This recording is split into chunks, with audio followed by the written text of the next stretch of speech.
তাহলে কি ফ্রিজটা পরিষ্কার করে আমি এতটা বড় ভুল করে ফেললাম? আর তার সাথে না আজকে বাটার দিয়ে খিচুড়ি আর বাটার দিয়ে চিকেন ফ্রাই রান্না করি। তো রাধে রাধে বন্ধুরা, সকলে কেমন আছেন? আশা করছি সকলে খুব ভালো আছেন। আমার চ্যানেল আড্ডা উইথ নন্দিনীতে আপনাদের অনেক স্বাগত। তো এই যে দেখেছেন সকাল থেকে না রাত থেকে এত বৃষ্টি, তাই ভাবলাম আজকে একটু খিচুড়ি করা যায়। তাই দেরি না করে ফটাফট রান্নাঘরে এসে এখানে নিয়ে নিয়েছি মসুর ডাল আর এই যে সেদ্ধ চাল, যেটা আমরা সবসময় ভাত খাই। আমি আজকে চিনি আতপ চালে করিনি। আর এখানে নিয়ে এসেছে কিছুটা চিকেন, আর ওখানে খিচুড়ির আদা জিরে বাটা, আর মাংসের নিয়েছি ওই তো আদা জিরে টমেটো আর কাঁচা লঙ্কা শুকনো লঙ্কা পেস্ট করা। আর এখানে কেটে নিয়েছি খিচুড়ির জন্য পেঁয়াজ রসুন, আর মাংসের জন্য পেঁয়াজ রসুন লঙ্কা সব কিছু।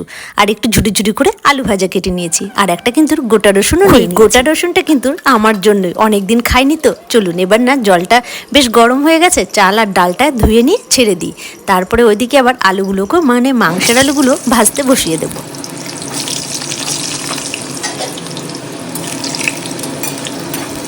আমি ওই খিচুড়ির মধ্যে চাল ডালটা ছেড়ে দিয়ে দিলাম কিছুটা গোটা রসুন, আর কিছুটা ঝুড়ি ঝুড়ি করে কাটা পেঁয়াজ আর লঙ্কা চিড়ে, সবগুলো একসাথে দিয়ে এবার একটু নেড়ে চেড়ে এটাকে সেদ্ধ করতে দেবো। আর এইভাবে খিচুড়ি খেতে না বেশ ভালো লাগে। আর হ্যাঁ, একটু না আমি এই যে আলুগুলো ভেজে রাখে তার সাথে পেঁয়াজ বেরেস্তাও কিন্তু করে নেব। পেঁয়াজ বেরেস্তাটাও খিচুড়িতে দিলে বা চিকেনে দিলে বেশ ভালো লাগে। আমি তো অলওয়েজ বলি, এই যে আলুগুলো ভাজা হয়ে গেলে লবণ দিয়ে ভেজে নিলাম, তারপরে এর মধ্যে পেঁয়াজগুলো মানে ওই তেলে পেঁয়াজগুলোকে ছেড়ে দিলাম ভাজা। পেঁয়াজ বেরেস্তা ছাড়া তো আমার চিকেন কষা বলুন একদমই ভালো লাগে না। আর আমি আজকে একটু খিচুড়িতেও পেঁয়াজ বেরেস্তাটা দিয়ে করব, যে কেমন টেস্ট হয়। অবশ্য খিচুড়িতে আমি প্রথম পেঁয়াজ বেরেস্তা দিচ্ছি, বাট বাটার দিয়ে এর আগেও খেয়েছিলাম জন্য এত স্বাদ লেগেছিল যে মুখে লেগে আছে, তাই আবার শুরু করে দিয়েছি বাটার দিয়ে করা আজকেও। তো এখানে আমার আলু ভাজা আর পেঁয়াজ বেরেস্তাটা করা কিন্তু হয়ে গেছে। এবার ওই তেলে না আলুগুলোকেও ছেড়ে দিলাম, ঝুড়ি ঝুড়ি করে কেটে রেখেছিলাম। আমার আবার খিচুড়ির সাথে আলু ভাজা বা ডিমের অমলেট খেতে বেশ ভালো লাগে, তাই ভাবলাম যেহেতু চিকেন কষা করছি মানে চিকেন ফ্রাই করছি, তার জন্য আর ডিম করবো না, আলুটাকে ভেজে নেব। আর এদিকে আমার চাল আর ডালও কিন্তু অনেকটাই সেদ্ধ হয়ে চলে আসছে।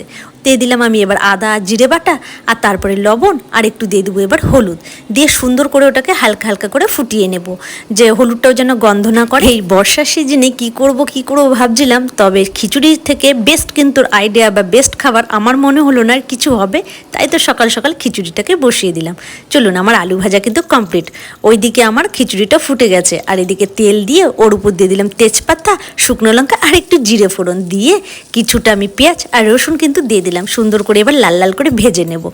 যে ভাজা হয়ে যাবে আমি এই পেঁয়াজ রসুনের মধ্যে না একটু মিট মশলার গুঁড়ো আর একটু কিন্তু আমি কাশ্মীরি লঙ্কার গুঁড়ো দেবো, দিয়ে দুটোকে সুন্দর করে আগে একটু হালকা হালকা ভেজে নেব। বেশি ভাজবো না, হালকা হালকা একটু নাড়াচাড়া করে নেবো যেন গন্ধটা না ছড়ায়। এবার খিচুড়িটাকে মশলাগুলোর মধ্যে ছেড়ে দিই।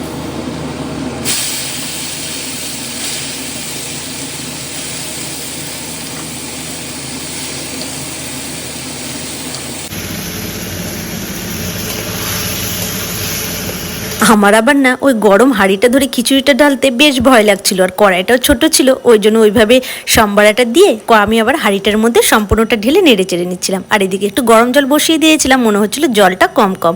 তারপরে গরম জলটা দিয়ে লবণটা আর একটু টেস্ট করে দেখলাম কম লাগছিল, দিয়ে নামিয়ে নিলাম। এবার নামানোর পরে দিয়ে দিলাম উপর থেকে পেঁয়াজ বেরেস্তা, সুন্দর করে একটু লেয়ার করে দিয়ে দিলাম। আর ওর উপরে দিয়ে দেবো এবার একটু বাটারটা নামানোর পরেই দিতে হবে।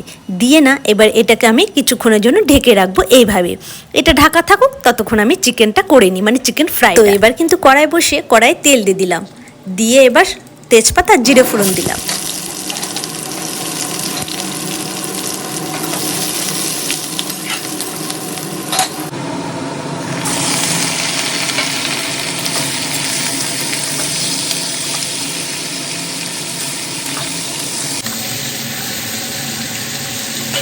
আমি কিন্তু চিকেনে কোনো ফোড়ন দিই না, চিকেন কেন কোনো মাংসতে দিই না, তবে এই চিকেন ফ্রাইটা বাটার চিকেন ফ্রাইটা করতে গেলে একটু জিরে ফোড়ন দিলে বেশ টেস্ট লাগে। তারপরে কিন্তু পেঁয়াজটাকে দিয়ে পেঁয়াজ রসুন কাঁচা লঙ্কা দিয়ে সুন্দর করে লাল লাল ভেজে চিকেনগুলোকে দিয়ে দিলাম। ওর উপরে লবণ হলুদ দিয়ে আলুগুলো একসাথে দিয়ে সুন্দর করে এবার লাল লাল করে ভেজে নেব, কারণ আমি যেহেতু এটা ফ্রাই করে নামাবো, তাই আমাকে আলুগুলো আগেই দিতে হলো। আর এই যে দাদাটা চলে এসছে আমার ফ্রিজ। আসলে আমি সেদিন ফ্রিজটাকে পরিষ্কার করেছি, আমি ভেবেছি হয়তো আমার জন্য খারাপ হয়ে গেছে, কিন্তু না, ফ্রিজটা কি হচ্ছিল, ঠান্ডা হচ্ছিল না, শুধু গরম হয়ে যাচ্ছিল। তো যাই হোক, দাদাটা এসে ঠিক করে দিল।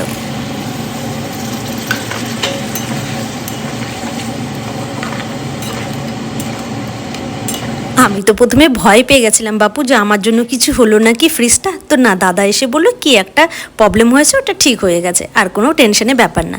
তো তারপরে মাংসগুলো ভাজা হয়ে গেলে আমি দিয়ে দিলাম মশলাগুলো, যা যা মশলা বেটে নিয়েছিলাম। আর এবার মশলাটা দিয়ে কিন্তু আমি আর জল টল দেবো না, ওই মশলার সাথে যা জল দেওয়ার দিয়ে দিয়েছি, দিয়ে ঢাকা দিয়ে সুন্দর করে সেদ্ধ করে নিয়েছি।